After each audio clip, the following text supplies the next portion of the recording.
One of my favorite things to do is probability. So this is some statistical data that we do encounter quite a bit in testing. So when we're looking at the ASVAB test, if you are looking at probability questions, then you can find them in statistical data. But again, this is very basic statistics and probability. So if you have 12 books that are on a shelf and 9 of them are mysteries, what is the probability of picking a mystery at random? So we're going to start off with what is the amount of books that we have that are going to be mystery books. So there are 9 of those out of the 12 books on the shelf. Now that is a reducible fraction. So if you do struggle with reducing fractions, check out my fractions playlist on my channel. And 3 does go into both of these numbers. 3 goes into 9 3 times, and it goes into 12 4 times.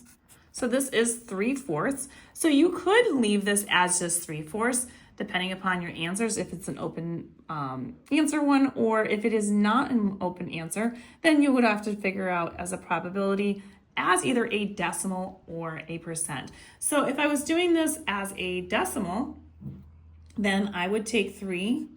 Top dog goes in the doghouse. So you put the little division symbol here. And then the 4 goes over here.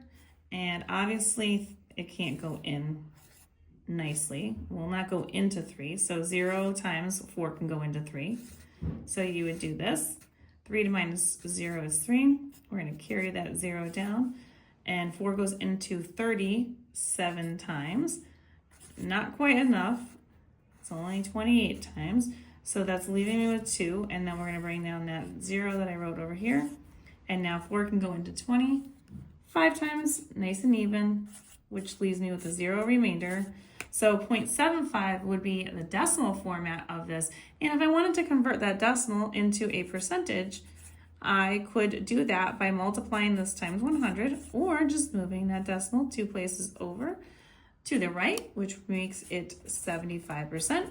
And of course, you can find more of those types of questions in my percents and my fractions and decimals playlists, but all these can be located in my ASVAB portion of my playlist. And don't forget, like, share, and follow me for more at YouWantAlgebra.